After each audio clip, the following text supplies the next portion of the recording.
Aprobado na ng Department of Budget and Management ang pagpapalabas ng 3.39 billion pesos na pondo para sa pamamahagi ng based bonus ng 225,545 na kwalipikadong opisyal at kawani ng Philippine National Police.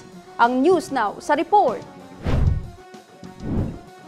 Inaprubahan na ng Department of Budget and Management o DBM ang pagpapalabas ng 3.39 billion pesos para sa pamamahagi ng performance-based bonus ng 225,545 na kwalipikadong opisyal at kawani ng Philippine National Police sa ibinahaging report ng Radyo Pilipinas.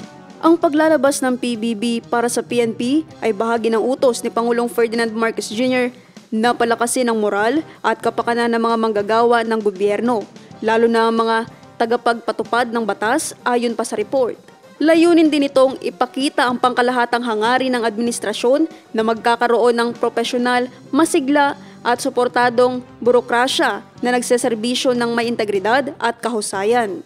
Sa ilalim ng aprobadong pondo ayon sa report, bawat kwalipikadong opisyal at kawani ng PNP ay makatatanggap ng performance-based bonus na katumbas ng 45.5% ng kanilang buwan ng basic salary batay sa kanilang sahod noong December 31, 2023. Ang mga nasa first, second at third levels ay kinakailangang may rating na hindi bababa sa very satisfactory sa ilalim ng Strategic Performance Management System ng Civil Service Commission o katumbas na rating na aprobado ng Career Executive Service Board.